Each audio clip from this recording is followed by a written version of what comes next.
The message appeared on my phone at 11:47 p.m. Don't wait up.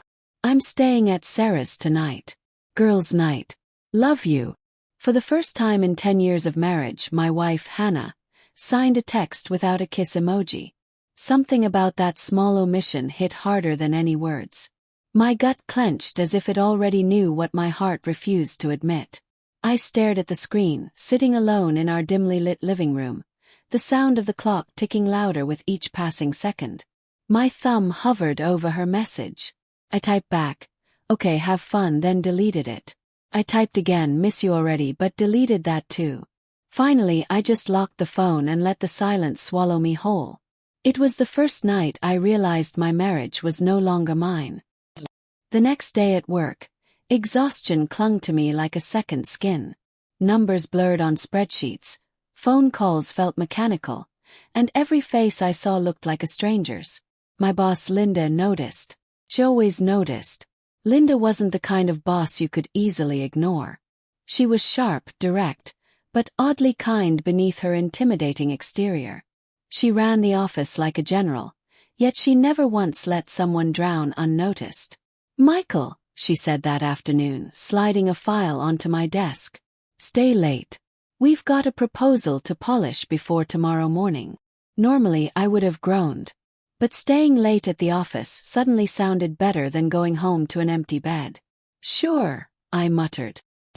By 9:30 p.m., the office was silent. The hum of fluorescent lights and the faint tapping of keyboards were all that remained of the bustling chaos from earlier.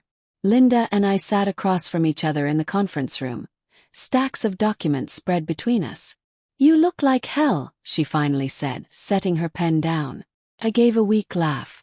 "Thanks for the vote of confidence. Not your work. You." Her eyes narrowed slightly. "Something's going on." I wanted to deny it, to keep my private life locked away, but the weight of it was too heavy. The silence stretched until it snapped. "Hannah's cheating on me." The words slipped out raw, jagged, as if my throat wasn't ready to release them. Linda didn't flinch, didn't gasp. She simply leaned back in her chair, studying me. "You're sure?" I nodded, my jaw tight. "Last night she lied about where she was. I tracked her location. She was at a hotel across town. With someone." Still felt surreal saying it out loud. My wife, my best friend, the woman I built my future with, sharing a hotel bed with another man. "I confronted her this morning," I continued, my voice breaking despite my effort to sound calm. "She didn't deny it. Just cried and said, 'I'm sorry. I didn't mean for it to happen.' Like that makes a difference." My chest ached as though I'd been stabbed from the inside. Linda stayed quiet for a long moment, her gaze steady. Then she pushed the papers aside. "Come with me." I followed her without question, my body moving before my brain could catch up. She led me through the empty halls to her office. The door clicked shut behind us. "Sit," she said. I sank into the chair across from her desk, my hands trembling. "You've been holding it together all day," she said softly. "But I can see you're breaking. Don't." Something in her tone, firm but compassionate, made my defenses crumble. My eyes burned. "I don't know what to do, Linda. 10 years. 10 years of loyalty, of sacrifices, of building a life together. And she throws it away for what? Some fling. People are selfish," Linda said bluntly. "They destroy what they don't value. But that doesn't mean you're worthless." Her words sliced through the fog in my mind. I hadn't realized how much I needed to hear them until that moment. I let out a shaky breath. I can't even look at her without seeing him. Without wondering if she's comparing us. Linda leaned forward. "She made her choice. Now you need to make yours."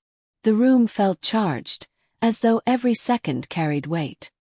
The next few days blurred together. Work became my refuge. I buried myself in projects, spreadsheets, late nights under the blue glow of monitors. Hannah texted and called, but I rarely answered. When I did, our conversations were clipped, strained. "Michael, please, can we talk?" "Not now. I regret it, I swear. It was a mistake." A mistake doesn't last all night in a hotel. Each word drove the wedge deeper. One evening, after another long stretch at the office, Linda stopped me before I left. "You shouldn't be going home to that war zone. Come with me." Her words echoed the ones she'd said that night in the conference room. But this time I understood. We ended up at a quiet diner near the highway. She ordered coffee, I ordered nothing. 4 hours we sat there as I poured out every broken piece of myself. How I'd loved Hannah since college, how I thought we were unshakable, how betrayal felt like drowning while she stood on shore watching. Linda listened. Really listened. And for the first time since that night, I didn't feel alone. Weeks passed. Hannah begged for counseling. I refused. She showed up at the office once, tears staining her face. Linda had security escort her out before she could reach me. "You don't owe her your sanity," Linda told me afterward. But at night, when I lay awake in my apartment, the one I'd rented after leaving our house, I wasn't sure who I owed anything to. Myself. The vows I made. The ghost of the man I used to be before all this.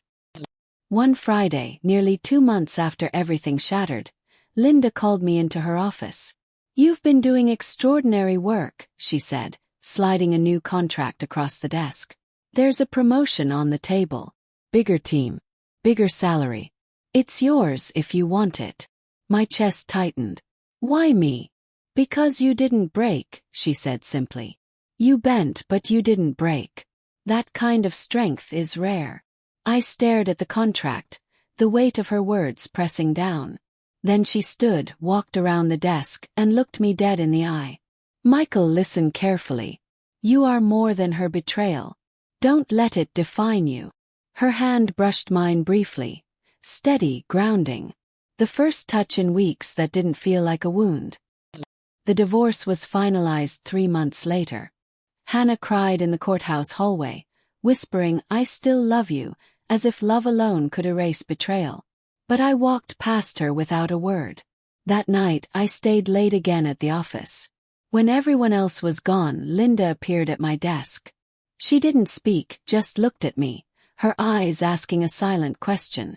This time I didn't hesitate. "Come with me," I said. And for the first time in months, I felt like I was stepping toward something, not away from it.